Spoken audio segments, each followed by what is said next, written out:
पढ़ाने वाले हैं सरलीकरण, जो कि बोर्ड मास का नियम जो होता है बच्चों को बहुत परेशान करता है। जब कोई मिश्र भिन्न में आ जाता है तो बच्चों को दिक्कत होता है कि ये कैसे सॉल्व किया जाएगा, कैलकुलेशन उनका नहीं हो पाता है, क्योंकि कहाँ पे गुणा करना है, कहाँ पे भाग करना है, कहाँ पे जोड़ करना है, कब किस नियम से करना है, वो नहीं कर पाते हैं। तो इस वीडियो में आप बने रहिए, आपको ज़रूर समझ में आएगा और ऐसे आसान तरीके से समझाएंगे आपको समझ में आ जाएगा। आइए हम आपको सिखाते हैं सरलीकरण कैसे किया जाता है। यहाँ पे सवाल दिया गया है, ठीक है, तो हम इसको क्या करेंगे, पहले बोर्ड मास का नियम होता है कि हम पहले ब्रैकेट को सॉल्व करते हैं। क्या करते हैं, ब्रैकेट को सॉल्व करते हैं, छोटा ब्रैकेट, फिर मझला कोष्ठक, फिर बड़ा कोष्ठक, जो भी होता है। और अगर हम चिन्ह की बात करते हैं तो पहले हम भाग करते हैं, भाग करने के बाद फिर हम क्या करते हैं, गुणा करते हैं, गुणा करने के बाद जोड़ करते हैं, जोड़ करने के बाद हम घटाना सॉल्व करते हैं। ठीक है, तो आइए हम आपको समझाते हैं, इस सवाल के माध्यम से आपको समझाते हैं। देखिए यहाँ पे दिया गया है, देखिए हम इसको सॉल्व करेंगे। 3 दूना 6, एक कितना होता है 7/3, प्लस है प्लस लगाओ, ब्रैकेट है ब्रैकेट लगाओ। यहाँ पे 4 तिहाई 12, 12 1 13, कितना हो जाता है 13 क्या करेंगे 4, भाग का चिन्ह है, भाग का चिन्ह लगाओ। ठीक है, मझला कोष्ठक है, मझला कोष्ठक लगाओ। ठीक है, लिखो यहाँ पे क्या है 2/3 माइनस, यहाँ पे प्लस करो। ठीक है, क्या करो प्लस, यहाँ पे क्या करो प्लस करो। उसके बाद यहाँ पे 3 क्या करो 2 कर लो। ठीक है, 3/2 कर लो। अब देखो यहाँ पे हमें क्या करना है, इसको काटना है। क्या देखिए 7 यहाँ पे, 7 यहाँ पे क्या होगा कट जाएगा। ठीक है, तो बचेगा क्या 2 का नम 2, 2 दूनी 4, तो यहाँ पे बचा 1/2, तो गुणे में क्या आ जाएगा 1/2, मझला कोष्ठक बंद, बड़ा कोष्ठक। यहाँ तक आपको समझ में आ गया होगा। अब देखिए 7/3 कितना है 7/3 है यहाँ पे। उसके बाद प्लस का चिन्ह लगाओ, ब्रैकेट बड़ा कोष्ठक है, लिखो 13 क्या करो 4। ठीक है, भाग का चिन्ह लगाओ। यहाँ पे देखो, यहाँ पे हम क्या करेंगे 3 का नम 3, 2 दूनी 4, मझला कोष्ठक लगाओ 2/3 प्लस 3 का नम 3, 2 दूनी 4, मझला कोष्ठक लगा दो,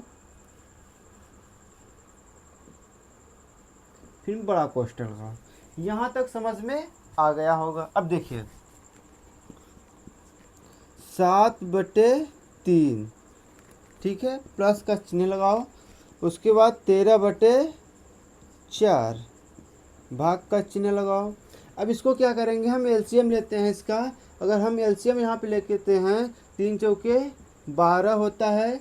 ठीक है, तो 3 चौके 12, 4 दूनी 8, प्लस क्या करेंगे 4 तिहाई 12, 3 त्रिका 9, तो यहाँ पे आया 8 और 9 कितना होता है 17/12।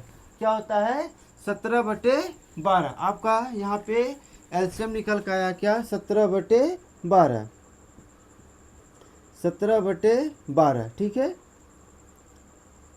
उसके बाद बड़ा कोष्ठक बंद। यहाँ तक समझ में आ गया होगा। अब देखिए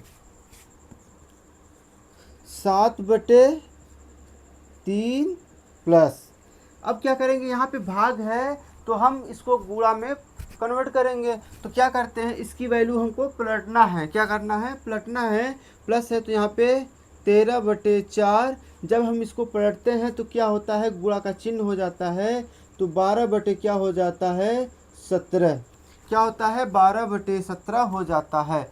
तो यहाँ से काटो 4 तिहाई 12। ठीक है, उसके बाद देखो अब हमें क्या करना है, यहाँ पे बचा क्या है 7 क्या बचा है 7/3 प्लस, उसके बाद क्या बचा है 13 तिया 39, क्या बचा है 39 क्या हो गया 17, क्या हो गया 17। ठीक है, यहाँ पे क्या हो गया,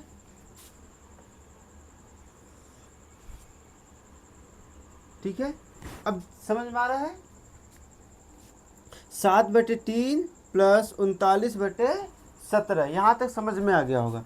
अब देखिए हम इसका एलसीएम अगर लेते हैं, यहाँ पे अगर हम एलसीएम लेंगे इसका 17 तिरिक 51 हो जाएगा। कितना आया? 51। ठीक है। अब हम क्या करेंगे, 3 से अगर भाग करेंगे 51 में क्या होगा, 17 आएगा। 17 तिरिक 51 और 17 सत्ते कितना होता है, 119 होता है। कितना होता है, 119 होता है। प्लस है तो प्लस का चिन्ह लगाओ। 17 तिरिक 51 3 बार गया। 39 में अगर 3 से गुणा करेंगे कितना होता है, देखिए 3 तिरिक का 9 तिरिक 27 का 7। ठीक है, हासिल लगा 2। 3 तिरिक का 9, 9 2 11। कितना हो गया, 117। ठीक है। अब देखिए हम क्या करेंगे, 117 आया तो हम इसको जोड़ते हैं। 9 और 7 कितना होता है, 16 का 6। हासिल लगा 1। ठीक है। 1 और 1 कितना हुआ, 2 2 1 3। ठीक है। एक यहाँ पे है, एक यहाँ पे है, 2 हो गया। कितना हो गया, 2। 2 बटे कितना हो गया, 51। यही आपका क्या होता है, उत्तर हो जाता है। 236 बटे 51 कितना हो गया, 236 बटे 51। सरलीकरण बोर्ड मास का क्वेश्चन अगर ऐसे दिया जाता है तो आप स्टेप बाय स्टेप इसको सॉल्व करते चले जाइए। ठीक है। पहले कोष्टक को तोड़िए। ठीक है। कोष्टक तोड़ने के बाद आप भाग करिए, भाग करने के बाद गुणा करिए, गुणा करने के बाद आप जोड़ करिए, जोड़ करने के बाद घटाना कर दीजिए।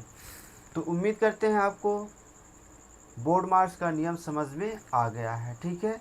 और ऐसे सवाल सीखने के लिए हमारे चैनल को सब्सक्राइब कर लीजिएगा और वीडियो अच्छा लगा है तो वीडियो को लाइक करिएगा। मिलते हैं फिर नेक्स्ट क्लास में, तब तक के लिए जय हिंद।